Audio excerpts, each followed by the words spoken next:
C'est une nouvelle pièce que j'ai commencée il y a quelques mois maintenant, qui vient compléter un projet sur lequel je travaille depuis quelques années, qui s'appelle Tabrat. Et Tabrat, le mot vient de la langue berbère, en fait, de la langue tamazirt, qui veut dire la lettre au sens correspondance. Et l'idée, c'est de transférer des images de l'album de famille sur des boîtes de cassettes, d'imprimer les photos sur du papier ordinaire, et ensuite, à l'aide d'un produit que j'applique sur des boîtes de cassettes, je colle ces photographies, mais du côté couleur, c'est-à-dire là où il y a de l'encre. Et ensuite, je viens, à l'aide d'un chiffon ou d'une éponge, je viens enlever le papier. Et donc, petit à petit, ce qui va rester, en fait, c'est juste l'encre qui sera collée complètement sur ces boîtes de cassettes.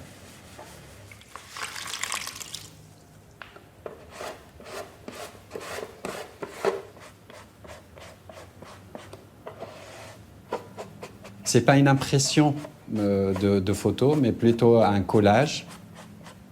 Ce qui me plaît aussi dans cette technique, c'est qu'elle n'est pas parfaite. C'est qu'il y a des petits accidents comme ça, le papier il n'est pas très bien collé, donc il y a des parties qui s'en vont. Et ça me plaît en fait. C'est comme une perte de quelque chose, comme de l'encre sympathique en fait. Il faudrait un peu de chaleur pour la révéler, mais ça va s'effacer. C'est ce qui me plaît dans ces images, c'est cette révélation.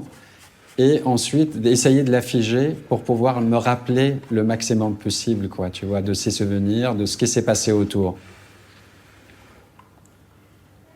La cassette, c'est une technique, en fait, de communication que mes parents ont pratiquée dans les années 60.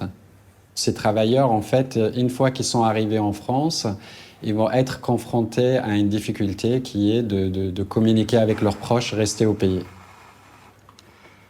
À l'époque, le téléphone fixe n'était pas démocratisé au Maroc et le père ou la mère ou les deux étaient analphabètes, donc ils ne pouvaient pas s'écrire des lettres.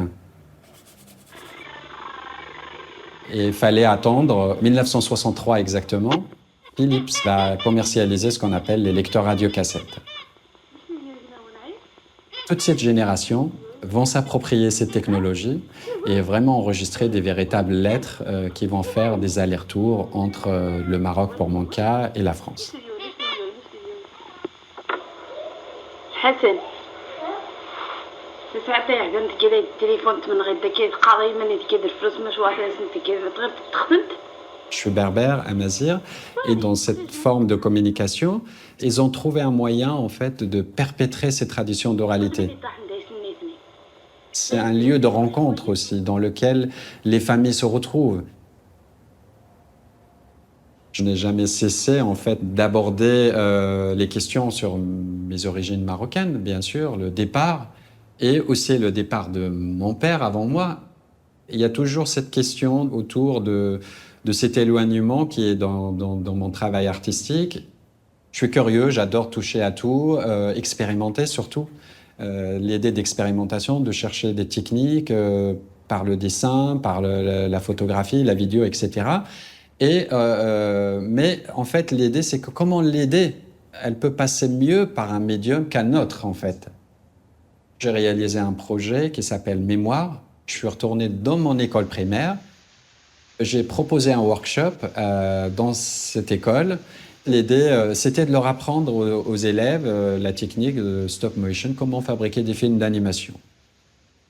En même temps que je faisais ce workshop, il y a une idée qui m'est venue, c'est de donner des miroirs aux enfants, en fait, et je leur ai demandé de refléter la lumière du soleil vers la caméra. J'ai essayé de ralentir au maximum, à la limite entre la photo et la vidéo. Et donc, en fait, ça éblouit l'objectif et ça crée une espèce d'image brûlée. Couper la mer, c'est vraiment une performance filmée, photographiée aussi, qui a eu lieu au nord du Maroc, dans un petit village qui s'appelle Bni Bofrah. Couper la mer, en fait, c'est une expression qui est employée par des candidats à l'immigration clandestine pour dire qu'ils ont traversé la Méditerranée. Et donc, j'ai vraiment tracé une ligne, mais avec du papier découpé. Donc je prenais des photos, des traces que j'ai laissées derrière moi, parce que c'est des bouts de papier, donc ils vont finir par se disperser, partir. Donc j'ai essayé de capter rapidement ces traces jusqu'à l'étape finale, qui est la mer Méditerranéenne, où on voit ces papiers rentrer dans l'eau. Il y a un point commun en fait, qui est tout le temps présent, c'est cette notion de frontière, en fait, qui est vraiment le cœur de toutes ces questions que j'aborde.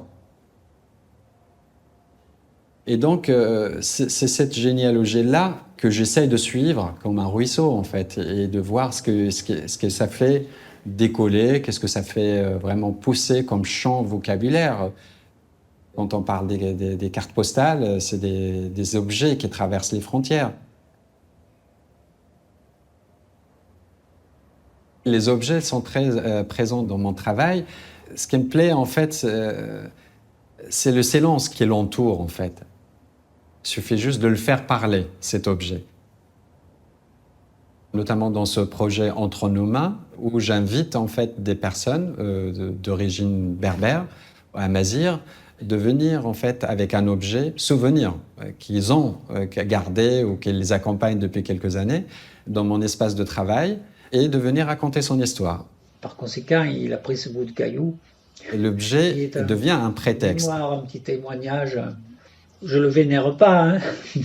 Donc j'enregistre et je les prenais en photo avec leur objet et plus tard, je leur offrais une photographie, tirage unique, en noir et blanc, comme objet aussi, mes souvenirs de notre rencontre en fait. Cette notion de rencontre, elle est très importante dans ma démarche en général, parce que souvent je me pose la question, comment en fait on peut traduire cette rencontre entre l'artiste et un individu ou un espace?